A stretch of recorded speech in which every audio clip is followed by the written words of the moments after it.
Look around and beyond. The movies made, the songs that you have heard over the years, the poems, the stories, the web series, the paintings, the recycled material, and the woodcraft, everything around us is art. And it is art only that has kept us alive. We are alive because of art. We are enjoying the life because of art. The words that are in front of us, that we hear, that we listen to, that we read, that we create, are all forms of art. And yes, it is rightly said that the earth without art is just useless and boring. Today we are going to get started with the chapter The Landscape of the Soul, chapter number 4 from Hornbill. And when you look at the title, the first word indicates that it is about art. When the writer gives you a title with the word landscape, it means that it is about art. But then the last word of the title, soul, it denotes clearly that it is not only about what looks on the outside, but it is something that is deep inside somebody's heart, inside our soul. After all, art is only the external form of something that we feel internally. So we are going to get started, and this is a small introduction about the writer as well as the chapter. And the first word, as I discussed, is landscape.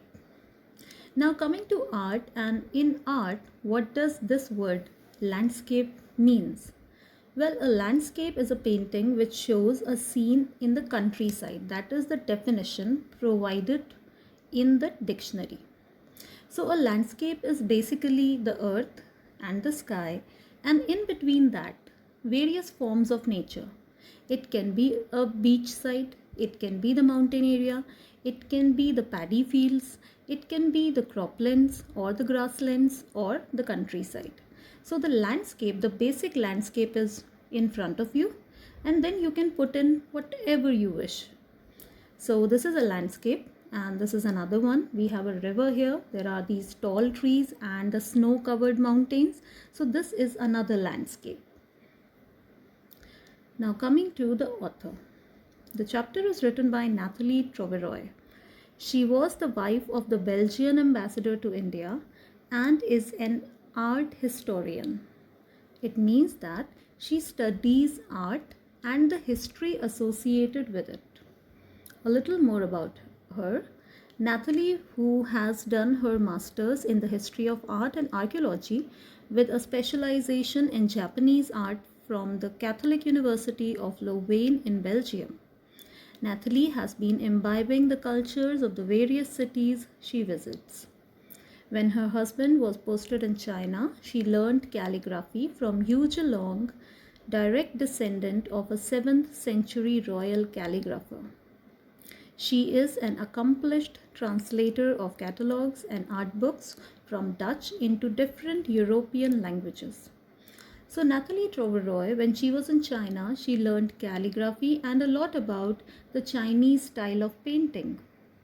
And when she was in India also, she learned a lot about the Indian paintings, the history associated. And because she belongs to a European country, she knows about the culture there as well as the history associated with the art forms in Europe. And through this chapter, she brings to us the differentiation, like how both of them, that is the European art form and the Asian art form, specifically the Chinese one, how they are different from each other.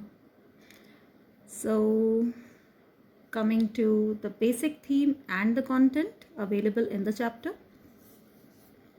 Well, this chapter is a comparative study of European and Chinese painting. That's what I was telling you. It touches upon various subtleties of reality and art. Art is one of the forms of expression like poetry, music, and dance. All these forms of expression have an abstract nature as they can't be defined and have to be felt or experienced. So art is felt. That's what I said in the beginning, that it is something that is inside and that is being presented outside. So it's very abstract. The chapter has three important areas of discussion. Number one, anecdotes related to Chinese and European painting. Number two, Taoism and how one of the philosophical doctrines of Taoism called Shanshui is reflected in Chinese paintings. So these are the two major aspects covered in the chapter. The first one being that how Chinese and European paintings are different from each other. The second one talks about the concept of Shanshui, and the third one talks about outsider art.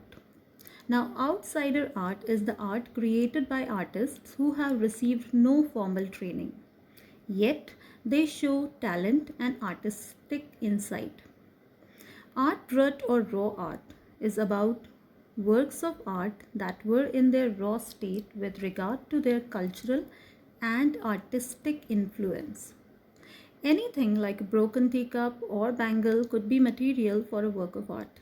So, when we say that how recycled material can be transformed into something very unique and beautiful, all that falls under the category of raw art or outsider art. So, the chapter is distinguished, is quite properly fragmented into three different genres, and we are going to take all of them. The chapter also talks about Nek Chand, the creator of rock garden, and this will be taken up, yes, in the outsider art category. Nek Chand, the untutored genius hailing from Chandigarh, who created a paradise many years ago by building the rock garden using stones, broken crockery, and recycled material. Nek Chand's contribution is a highly creative example of raw art, and it will be discussed very beautifully in the chapter. We will go through that too. So, in the end, what we can say is that art has various, innumerable aspects all over the world. We have to look at it from the heart, from the soul to understand it. You just have to use a different point of view. Get out of your comfort zone. Don't let your eyes see the obvious.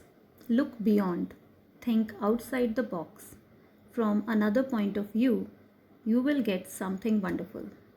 So, in the next session, we will go through the chapter, through the text in a detailed manner. Hope you will enjoy it. Thank you.